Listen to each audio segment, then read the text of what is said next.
is Addison Bortnick, and she is going to introduce herself and Dr. Patrick Schwartz. Go ahead, Addison. Hi, friends. My name is Addison Bortnick. I'm so happy to be here today to welcome you to the Better Together in Inclusion Down Syndrome Conference, sponsored by Region 1 Rio Grande Council for Developmental Disabilities. As many of you know, I'm a very passionate self-advocate on a big mission. I am the 2020 RGV Hispanic Chamber of Commerce Rising Star.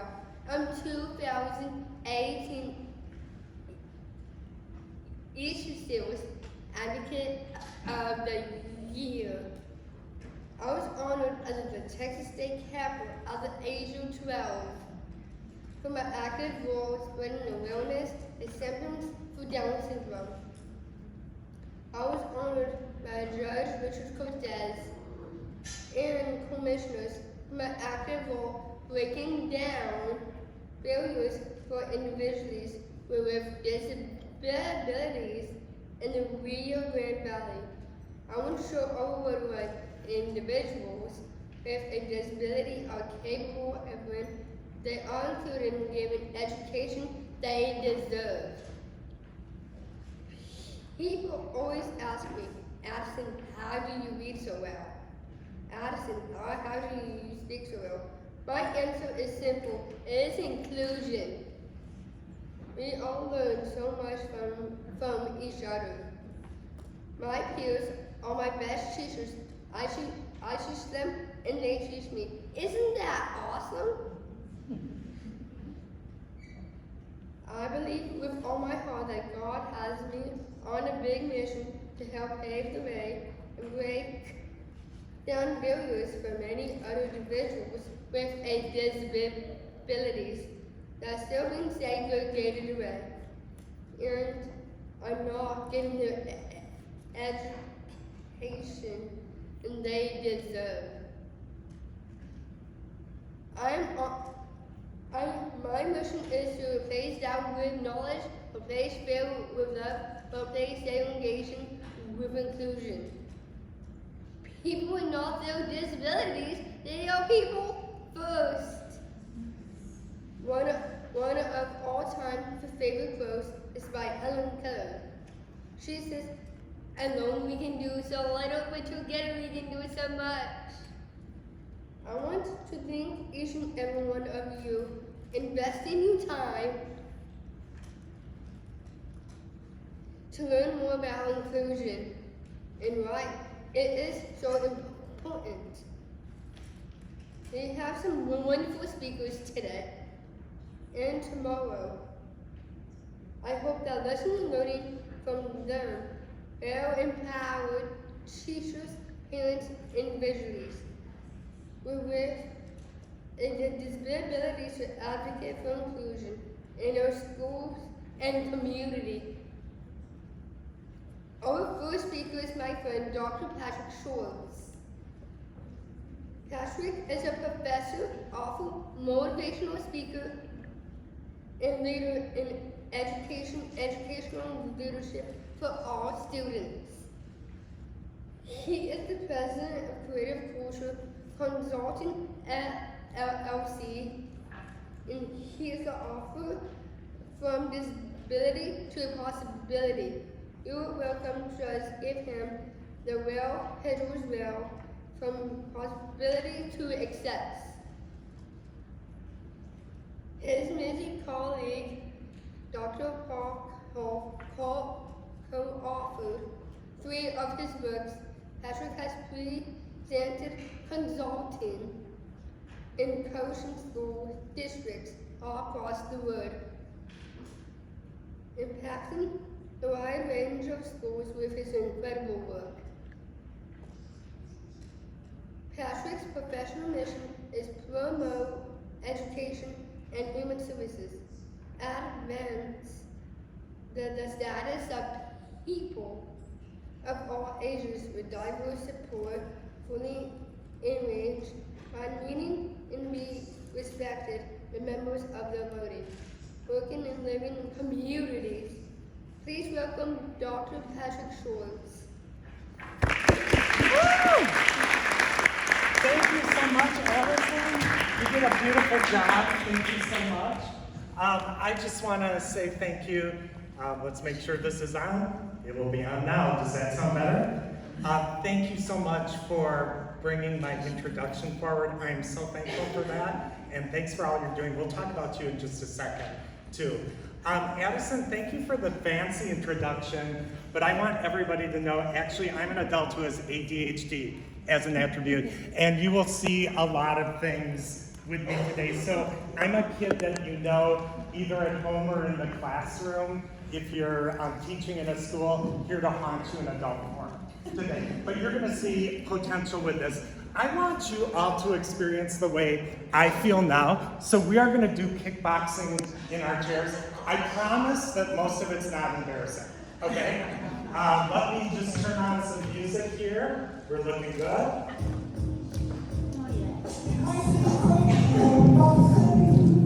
Okay, start by bringing your head down and up. Are you happy to be here? Woohoo! Bring your head right and left. Bring your shoulders up and down. What do you think of me so far?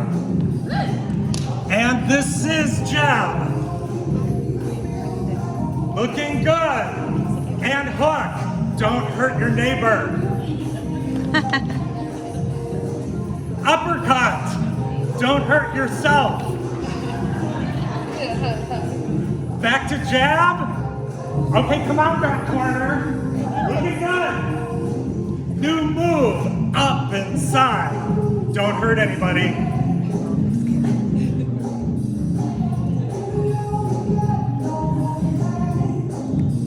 Both arms up and in. I know who has rhythm here.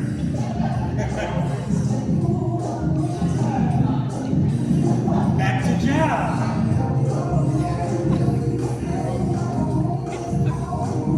And hook.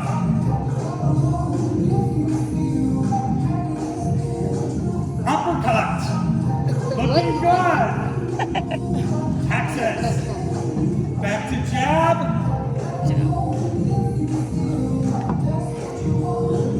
And clap. Give yourself a hand, good sport. Okay. And we'll recover the mic so it's a little bit better at that point.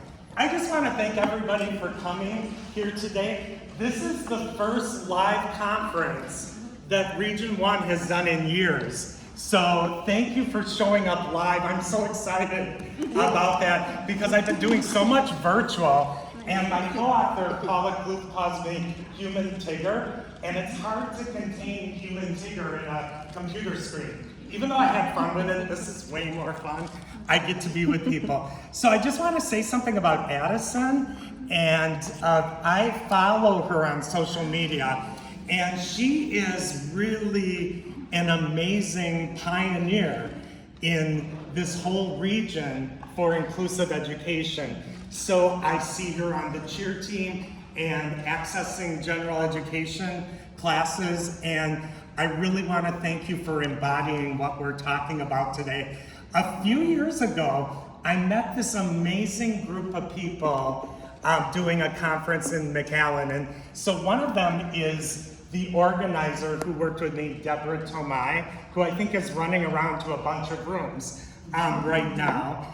And Rosa back there, Becca here, who is Addison's mom. They were part of that group. Who else was part of that group? Absolutely. And thank you. You are an amazing group of people that inspire me. And often, if I'm like in a mood that is not great, I look at the picture of our group to get in a better mood because you made me all feel that way. What I shared with Becca and Addison just a few minutes ago, I would love to get our group of people together and start a school district because they're that good. Also, I'm really excited too. one of my favorite holidays is coming up in the month of October, starting next week. And so I'm, doing the Halloween thing. What's not to like about a holiday that celebrates candy? So I'm all about that. So I'm in a good mood today. As Gracie announced, all of the slides are coming to you. So I want people to be able to access all the information that we're talking about rather than feel like you have to be constantly writing. Some people process really well by writing things down. So do what works for you. That's what it's all about as far as I'm concerned. And once again, thank you for being here. I'm going to just get my slide advancer here. And today, we're actually titling this session From Disability to Possibility, which is the title of my first book. And really what this is all about, the subtitle is The Power of Inclusive Classrooms. So I've been all around our country and all over the world working with inclusive classrooms. And my research is with actual students and educators and families that are making things happen. So I know what's possible. And there's a lot of cool research out there about this. So there's a bunch of it in this book and my other books too. Thank you for doing so well with the kickboxing. That is always a risk when I bring that on. And I chose the song Happy today very intentionally. I have a bunch of songs I use, but I'm really so happy to be back here live with all of you. And it's just a wonderful honor to be here once again.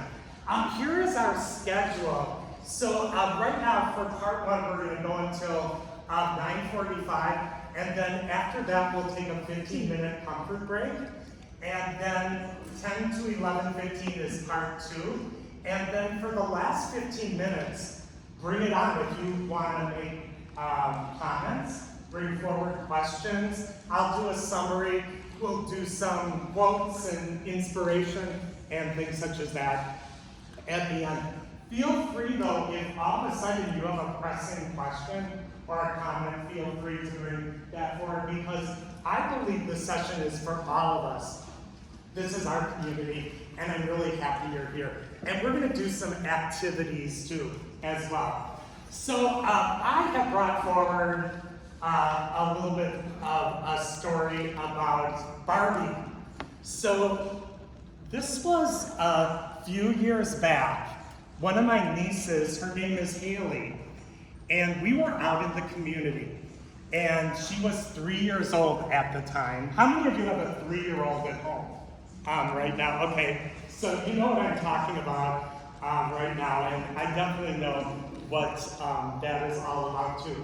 So we were out in the community, and a person using a wheelchair passed by. And what Haley started doing is that clinging thing to my leg. Ever have a 3-year-old start doing that? Like she was scared of something. And I said to myself at that point, what's going on here? My very own family being scared of a person who uses a wheelchair for mobility and getting around. And I said, that's troubling to me because I have good luck taking a picture, Gracie. I will pose for you whenever you want. Would everybody give Gracie a hand? Gracie and Deborah, what they go through to make this happen, and it's been a while for a live one, was kind of like what Moses did, in so many ways. So thank you once again, appreciate that. So Haley and I, we're together as I'm sharing, and again, she was scared of the person using a wheelchair, and I'm saying to myself, what's going on here? This is a member of my own family being scared, and I've dedicated my professional career to supporting people who have diverse support needs in making inclusive communities happen. That includes school, that includes home, that includes the general community, workplaces, everywhere. So my philosophy is everybody belongs everywhere with everyone else in our schools and our community. So then what happened is a light bulb came over my head, and when I said, I need to educate her because that is what hands out opportunities for people is education. And I really love all of you because you're here at an education conference today. And I think it's the most important thing in terms of advancing our society and people. And it's a very scary world out there in so many ways. I think we've got a lot of crazy missiles flying around us all the time. But education is really the way to move forward in so many ways. And whether you're a family member, a self-advocate, a teacher, another educator or leader, different roles in schools, etc., you're part of making that happen. Why do I say families are part of making education happen?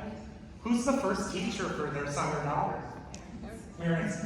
When a teacher who is a license in the school doesn't have that kid anymore, who's the ongoing teacher for that kid? Parents. Who has the kid for the other 18 hours of the day? Parents. And who really is the expert on the kid? Parents. Absolutely, I'm with the right audience here. So what I did with Haley is I gave her, this was a while back, Becky, and Becky is on the left there. And it was a Barbie doll that uses a wheelchair for mobility, because I wanted to educate her. I was thinking that would be a good thing to educate her. And it said on the boxes, I'm the high school photographer.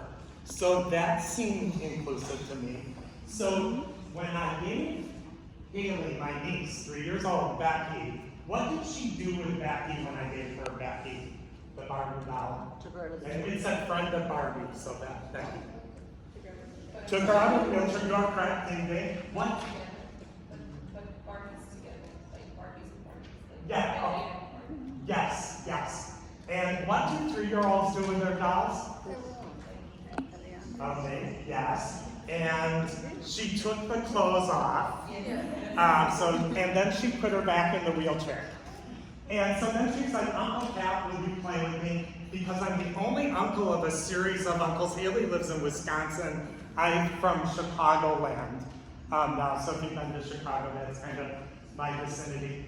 And so she said, Uncle Pat, will you play with me? And she had on the floor, she had some Barbie stuff. So she not had just said, it wasn't a typical house, it was the dream house. And it was this fancy pink car and things like that. What did we discover about Becky and the dream house and the fancy pink car?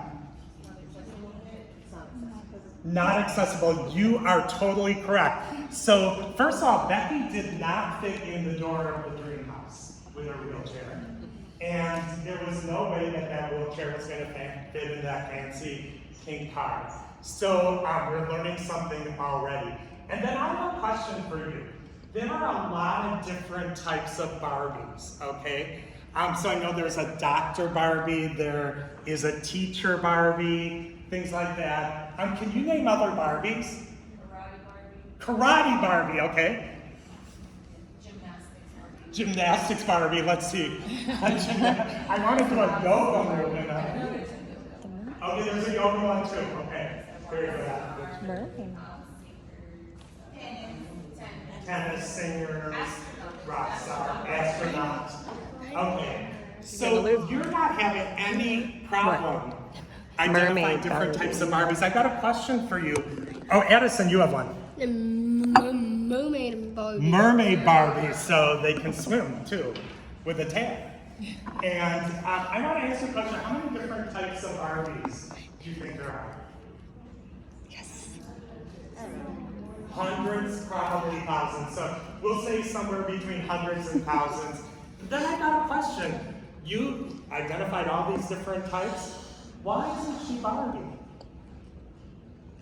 Could Barbie use a wheelchair? So we had enough information at that point that Haley and I wrote a letter to Mattel. So we wrote about the inaccessibility of the dream house and the car. And then we also wrote, could Barbie use a wheelchair to get around? We didn't hear from Mattel, but 2 months before the pandemic started, so this was January of 2020, something came out. So these are the Barbie Fashionistas. And first of all, they're named Barbie. Secondly, is in the kit for the doll, there is a ramp. And by the way, the Fashionista Barbies fit in the door of the dream house. Woo! The ramp. And so maybe we didn't hear from Mattel, but I think Mattel heard us. And I put this in my first book from Disability Impossible. The story is in there. And I still want to hear from Mattel with that. But I want to share something. That 3-year-old, that's her right now. That is Haley. And we're in Wyoming. I'm actually in Wyoming next week at a Department of Education conference in Wyoming. By the way, Haley is a teacher of an inclusive 2nd grade classroom. So it's a general education classroom. She has students who have IEPs also in the classroom. And so education is everything. So I'm really proud of her. So would anybody that's perfect please stand up? If you want to stand up, go. I'm perfectly imperfect. Perfectly imperfect. Okay, I'm with that. Are you perfect? You're standing up. Yes. Okay.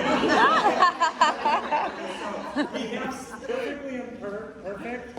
I'm like, I kneel down. So we have a variety of different truth confessions with us. I really like this quote. This is from Alice Walker. By the way, did anybody see the movie or read the book The Color Purple? Yes. So that was like Whoopi Goldberg and Oprah. In that movie, it's where Oprah kind of did a first movie role and she was getting famous at that point.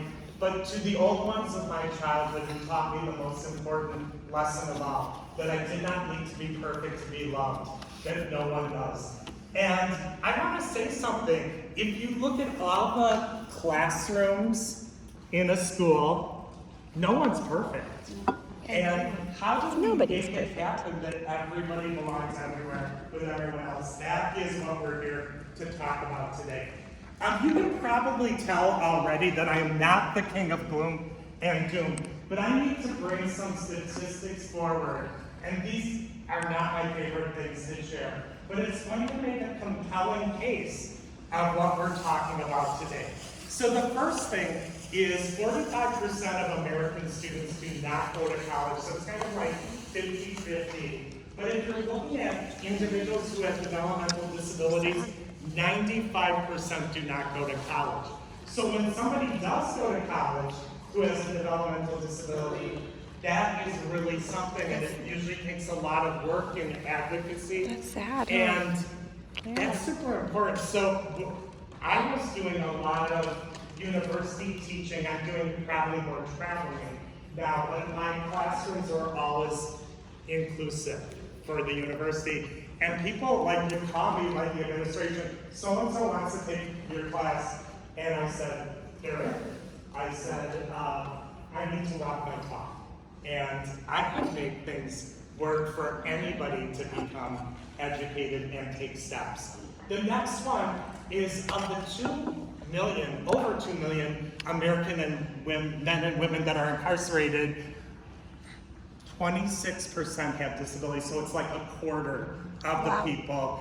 And the interesting thing is, I watch the news a lot, so I was watching the news this morning, and there was a story about cheerleaders, and I knew Addison from social media. All I could do is think about her. So it's Texas cheerleaders, and I wonder if Addison's going to be on it. And I was looking, so I was excited about that. But I watch the news a lot, and sometimes with news there's stories about people that have various disabilities with the law and things like that. So one of the things, I've heard a number of stories with individuals that have autism as an attribute. The reason that I say a disability is an attribute is there's a lot of things that make a person who they are.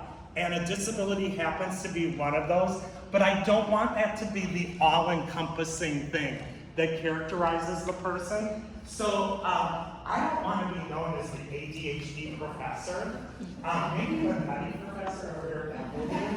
That I would rather have, or eccentric, maybe. He's funny. Or human figure that Paula calls me. But I don't really want to be known as that label. Because do you think there's more to me than ADHD? Yes. Can you tell that I have ADHD? No. I'm going to do coping mechanisms. You should see me on planes. It's really interesting, and I just have to spend a lot of time. Okay, so, but the secret is make friends with the flight attendants. Okay, and so I have a friend, his name is Al, and he has cerebral palsy as an attribute. And I'm going to do my Al imitation because he's given me permission. I'm Al. You might not understand me, but I'm happy to be here.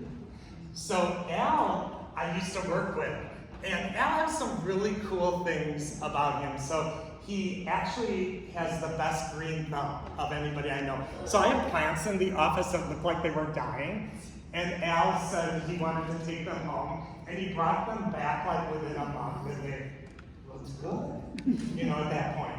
And Al also is a big like football fan and likes sports and things like that, and sometimes goes to sports bars and things like that. His wife is Sandy, and she's really cool. I really like Sandy, and was a really fun person to work with. Al was out in the community one night, and he went to a sports bar. Sandy was out of town, and he got out of the bar, and he's walking down the street, and police saw him, and they thought he was an intoxicated man. And by the way, I want everybody to know, Al doesn't drink. And I want you to also know, Al is a better driver than I am. He has got an adaptation on his steering wheel, which is a lever, and you'd much rather be in a car with him than me. Okay, sometimes it's kind of amazing out here. Thinking about it, but he is wonderful. But thinking about that, I think what people are doing in communities is they're doing outreach with lots of different people, including law enforcement, which I think is really great because education is key, and if you know something, doing outreach in any way, reaching out to schools, reaching out to police, reaching out to community stakeholders is a really good thing.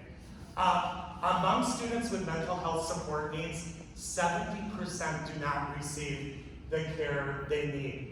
By the way, I mentioned I come to you from Chicagoland. You probably heard on the news the story of the 4th of July parade shooting.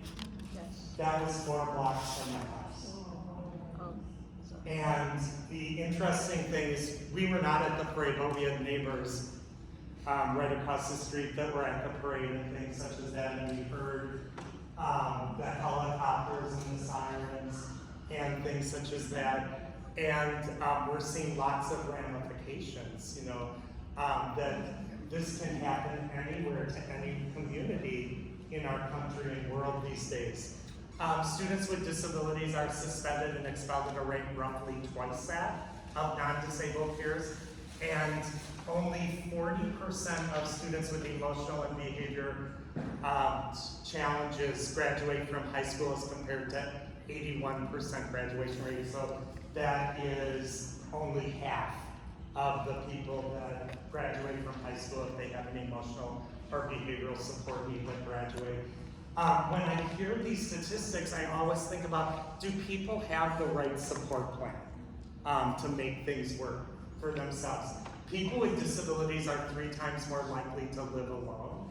And so that's a ramification, thinking about if we're not connected with enough people in our school system, do we not have those connections to be as greatly a part of the community, social relationships wise, and with opportunities to live, work, and play in the community. This is one makes me so sad. Over 75% of people with developmental disabilities are unemployed, and over 90% of people with autism are unemployed.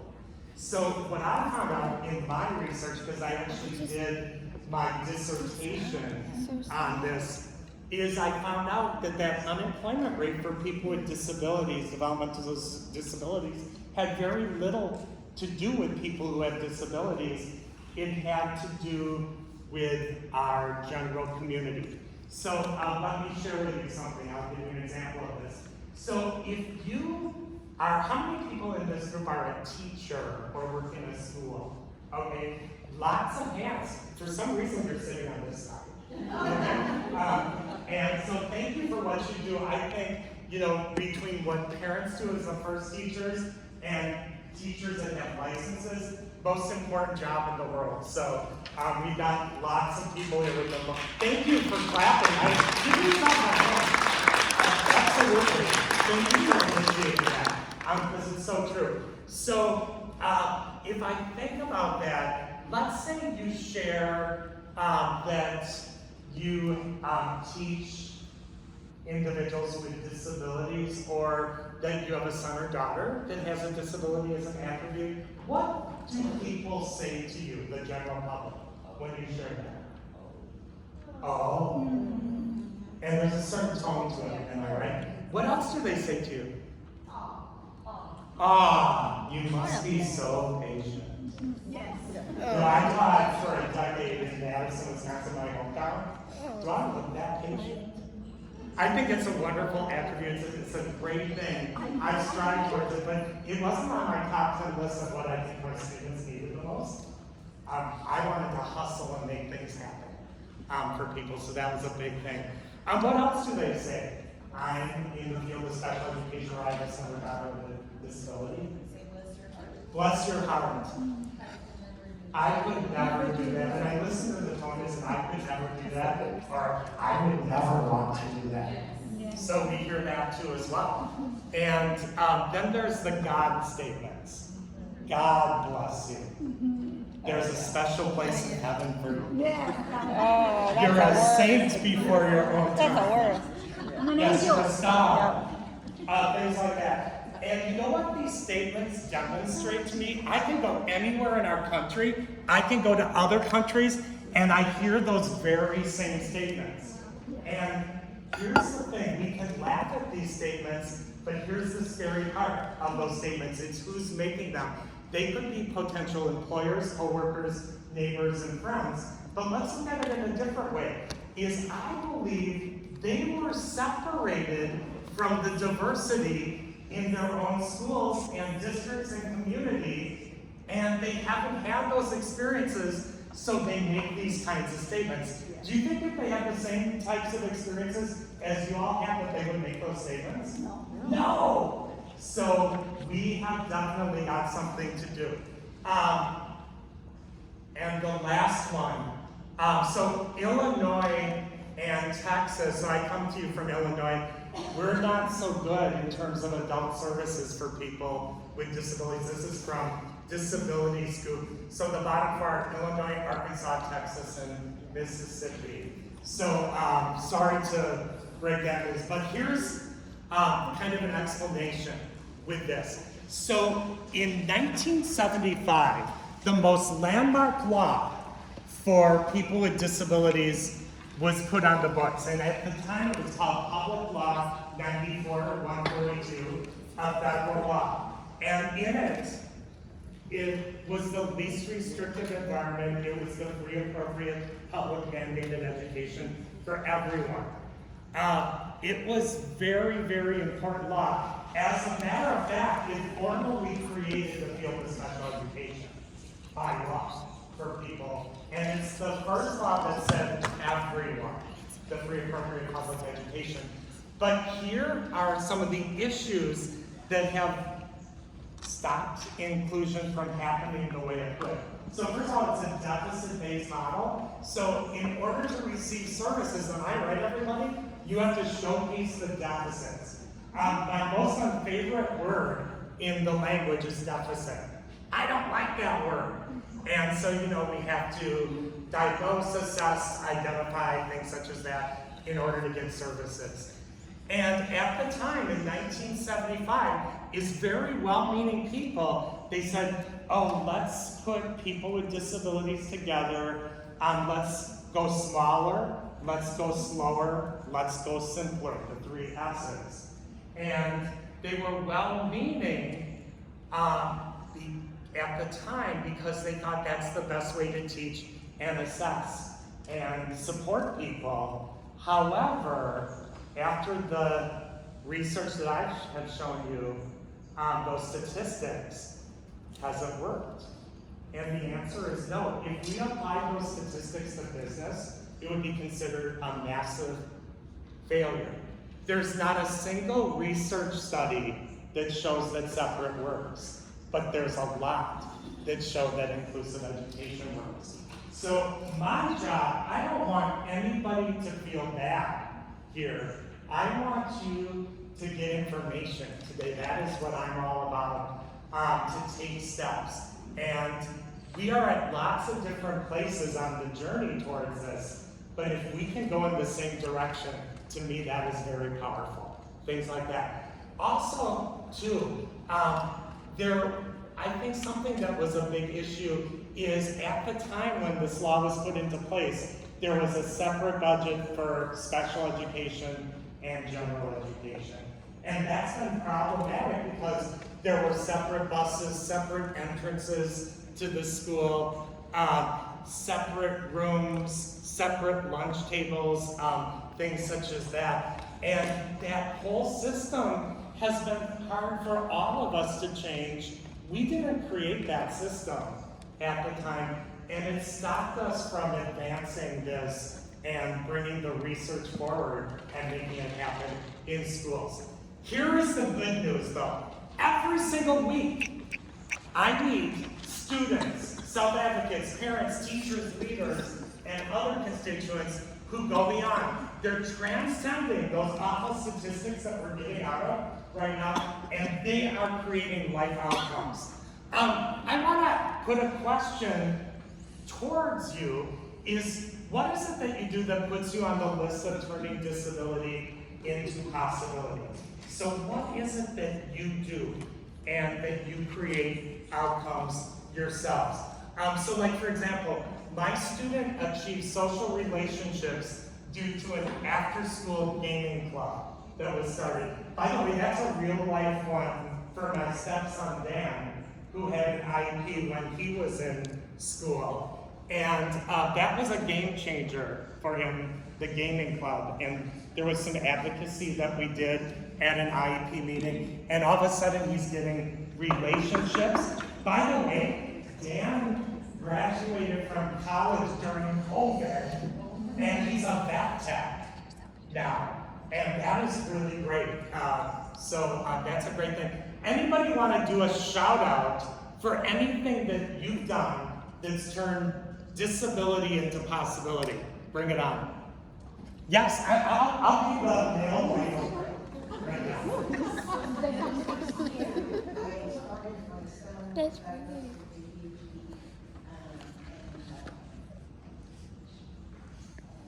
understanding my receptive and all that. But I put it in boys and girls. Like that. And Okay. the teachers are seeing, he's in the 8th grade, and the teachers are seeing that he is able to really speak to other people, and people are speaking to him, and he just seems to be more confident, and it's only been a couple of weeks, I mean, really, but it's made such a big impact for him to be in a place, and it's a school campus, boys and girls, so it's in a classroom, but there's like 60 kids, and they all have little projects and whatnot, and it's just different, it's different, you know. That's a nice thing that happened, a nice game changer. Give a hand for that. I love it. Any other shout outs that we want to record, Leanna? I started the coffee club for students with IEPs, financial literacy. They were contributing money, and then they just started writing orders. Okay. The orders. Okay. I need some coffee. Okay. You know, coffee for me, for a person with ADHD, It's different because I got a big brain brought down, and so it just evens me out, you know, different things. So I have a little bit in the morning usually, but I'm still like this. Okay. We started our vegetable and fruit garden at our school and included all our students. Okay, excellent. Sounds good. That's healthy too. Give a hand for Yeah, that's awesome. Thank you. So thank you for those examples. And what I want to share with you today is I want to share with you some amazing, stupendous, earth-shattering education areas that will impact in creating inclusive communities for all students. So we're going to talk about 5 major things. The first one is embracing learner passions and interests and creating an inclusive community. So we're going to talk about that. The second one is we want to talk about supports, so universal design for learning. And we're going to talk about training and coaching for co-teaching. So in my time, in my career, is probably the number one thing that is bringing more inclusive possibilities forward is co-teaching. And there is a great way to do it and a not such great way to do it, but we're going to talk about that great way to do it. Is anybody, educators, is anybody here co-teaching? So we want to talk about that. Thank you for that. Thank you. And the next one is how we view and characterize learners with disabilities and a transformational process for system change. So I wrote a couple books that actually have whale in the title. So one is for educators, it's called Just Give Him the Whale. And then there's a kid's book that is called Pedro's Whale. And this is a true story from a Chicago school. So Pedro, a young man who was in kindergarten, loved whales a lot. And one day they were doing math in the kindergarten classroom. And Pedro was not doing math, he was playing with actually a whale that he has. So I brought a whale with me today. So by the way, when I'm in the airports and TSA, they see what's in my suitcase and it gets searched a lot. And I've learned just to say motivational speaker, and what is happening in airports, it happened once in Texas, the TSA person said, TSA means that. So Pedro had a whale, and his is a little bit different than this one. It was a little plastic one they carried. And so his teacher, whose name is Miss Tamayo, she said, Pedro, right now we're not doing whales, we're doing math. So I'm gonna put your whale on the choice table, and when we're done with math, you can have a choice to play with your whale. Seems to make sense, right? But Pedro actually started crying and went under a table at that point. And what happened is the principal of the school was walking near the door, and she saw Pedro crying under the table, and her name is Ms. Gomez. And Ms. Gomez said to Ms. Tamayo, she said, what's wrong with Pedro? And Ms. Tamayo said, Pedro brought a toy to school, and students are not allowed to play with toys during class. And Ms. Gomez said to Ms. Tamayo, she said, what is it that you want Pedro to do? And she said, I want him to follow directions, sit with his classmates, and do his work. And this wise principal said to Ms. Tamayo, she said, new things are scary for Pedro. His whale helps him feel safe and do his best work. If you want Pedro to do his best work, you just need to give him his whale. So Ms. Tamayo walked over to Pedro and gave him the whale.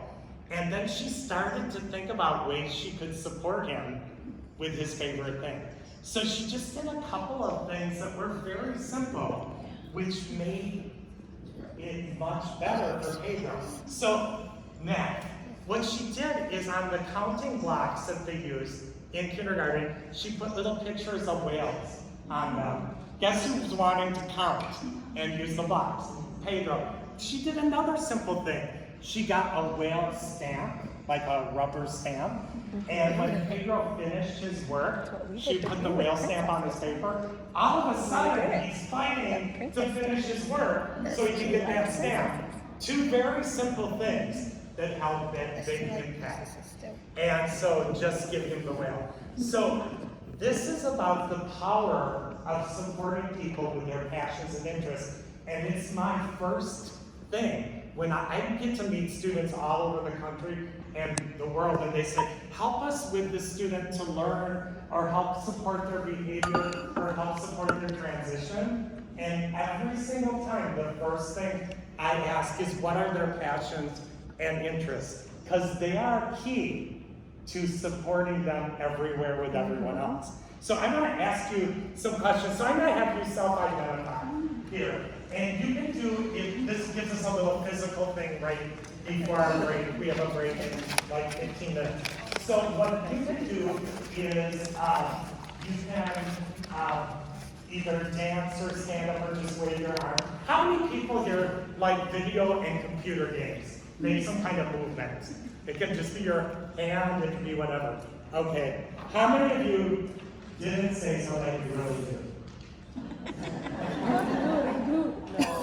That's a big thing for my son Dan. So, how many people love to travel? How many people have not gotten enough of it during the pandemic? It's coming again. Well, I'm in Texas with you. Okay. How many people are always reading books for pleasure? See, that's kind of book going. How many people are passionate about a particular sport and team? Surely. Any team shout-outs? Okay, okay, very good. Any Tell others? Okay. Like high bulldogs. Okay, very good. Woo-hoo. People are, maybe more people should raise their hand. Do you think so, Addison? The next one, loves movies and goes to them often. It can be your Netflix and wherever you watch that, things like that. Any shout outs for movies? Movies. Oh, we love movies. Depends. Action. Superman, Spider-Man, Batman. Batman, okay. Now, who was the most recent Batman? Was it was the guy who was in Robert Pattinson, okay. Yeah, so he's a vampire and Batman. Yeah. Okay. So, let's see. Participates in physical activity daily. Okay. Yeah, I was in a hotel next to your mall. And so I went and, checked out every place I could get food yesterday. So the next one, sings or goes to concerts for a hobby. You're a music person. Okay, Ooh, very I good. like concerts. The next one is likes to try new restaurants. You've got a lot of them around here. Yeah. Oh, yeah. Yeah, I have fun when I come here. Okay, the next has participated in a benefit for a good cause. There have been lots of things on that. Loves nature and likes to hike. Okay. Would rather camp out in a nice hotel room. Okay. Likes to shop for clothes. I've seen a lot of really good fashion. It looks like I'm coordinating for Halloween stuff, but I have no decision in what I'm doing right now. My daughter, my nieces, everybody helps me out with this, and they're good with it. Oh my gosh. I have to go to a wedding shower for my daughter tomorrow. So I'm very excited about it. She's getting married in December. The next one uses Facebook or other social media. You should check out Addison on social media. You're going to love it. Oh, yeah. So make sure to connect. Has a passion for raising children? Give me your pen. Okay. So Addison. Becca, you can raise your hand. She's sitting next to you. Oh, yeah. Has a passion for being with their significant other? Woo! Passions? I do. Okay. Okay. We love to do that's that, fine. yeah. Okay. Doesn't fit into any of the categories. You're far more interested. Is that okay? Anybody? So the reason that I showed this to you is people's passions and interests make life worth living. And they can make school worth going to, and they actually lead into sometimes your recreational interests or careers or things you like to do at home, etc. So it could be home, community, career. My son Dan decided when he went to college, that he decided originally he wanted to, first of all, design games and then write about games. But then he said, that's too much gaming. I do it too much.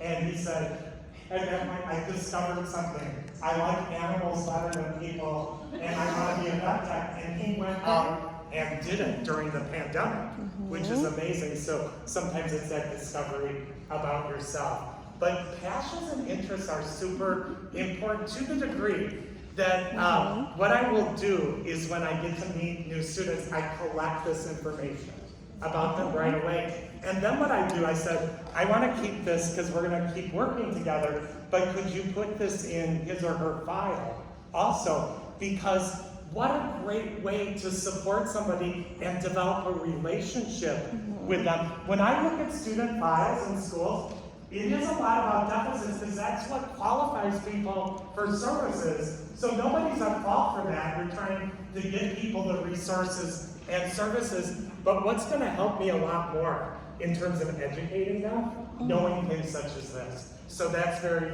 very important. So we want to talk about, we've got a few minutes before we take our break, is, I said before, my definition of inclusive education is everybody belongs everywhere with everyone else in our schools and our communities. It sounds like a simple definition, but remember we talked about the way the special education field was set up, and it's very hard to live up to that definition just by the nature of that field and how people are interpreting things like least restrictive environment. Since I know how to include people and make that happen, and I do it in schools all over the country and world, is for me, the least restrictive environment is the general education classroom. And I meet specialists and special educators all the time who that is what they do. And I got some expertise on that because when I got my teaching license, when I first started, I started out as a high school special education teacher, and I taught in self-contained classroom and the community. Then if you have ADHD in a kindergarten through 12th grade teaching certificate, you want to try as many grades as possible. So then I got hired at a middle school. And I was actually a resource teacher, and I got to start doing things like mainstreaming. So mainstreaming meant we were supporting students in the specials in school. What are the specials in school? PE, art, music. You know what you're talking about. Lunch, recess, library, things such as that. And so we're looking at the specials, and that's oftentimes called mainstreaming or integration. Then I got hired as an elementary.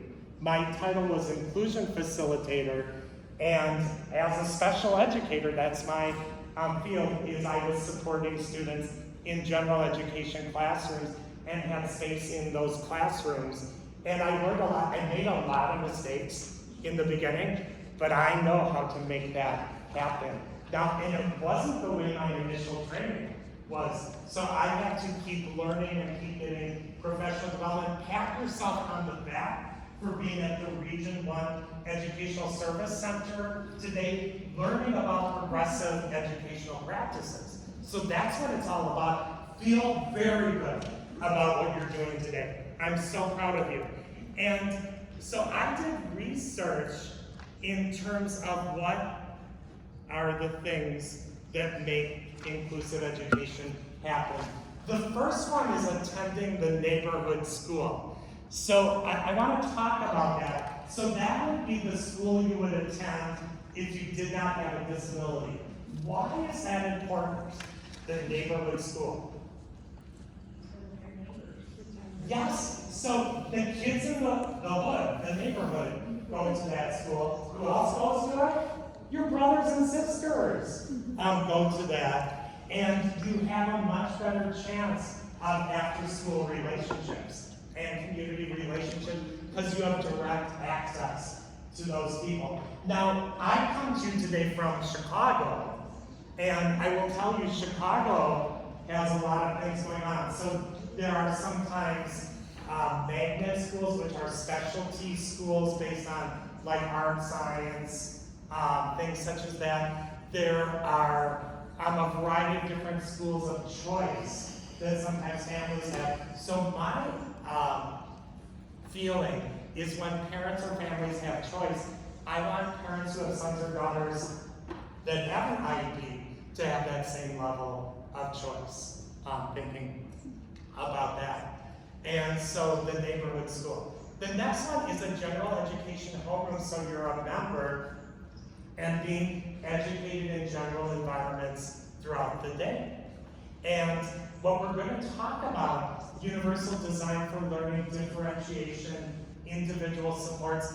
There is something that is very much alive these days. It's called SDI, Specially Designed Instruction. So those are individual supports, but those are to keep people, which we call Tier 1 of RTI, supported in the general classroom, and those would be individual supports delivered in that environment for a student. So for example, I'm in general education classrooms all the time. So I might see a time where kids are doing work, and sometimes what might happen is somebody might come to provide certain individual supports. It could be to that student, or any student who needs individual supports at that point are getting that delivered to them in a general education classroom. So that's SDI. Avoiding segregation. So trying to support people in the general recess, general environments of the school. So like libraries, cafeterias, and all the general places that people use. Solving problems, planning, and using innovative, diverse strategies. We're talking more about that in a minute. Making all team members equal. Who are the important members of a team? Everyone is a great answer. Who is the center of the team? And a student. Yeah, I heard people like pausing a little bit, but you totally got it right away. So the student is the center of the team. Who is like the next layer with that expertise? My parents. Parents, yeah. And you know what? We, as professionals, we work hard and go to universities and get licenses and degrees and all those important things. But again, remember the parent has their son or daughter then for the lifetime, and they started out as a first teacher. And the more we collaborate with that family, I think the better we can support that individual. It's not always easy though, because lives are really hard these days. It is really hard these days, and sometimes there are a lot of struggles for anybody in the room thinking about that. So it can be complicated. So I think one of the best attributes that we bring forward is understanding and empathy when a situation is hard. Would anybody who's never had struggles or a hard time or something that might be a problem, please, who's never had that, please stand up. So it's not that we're problem free, it's how we solve them and support them that is really what's important. Doing away with learned helplessness. So here's my definition of learned helplessness. It means somebody is doing something for an individual that, number one, they could already do for themselves. Number two, they could be taught to do it for themselves. Or number three, be adapted so they can do it for themselves.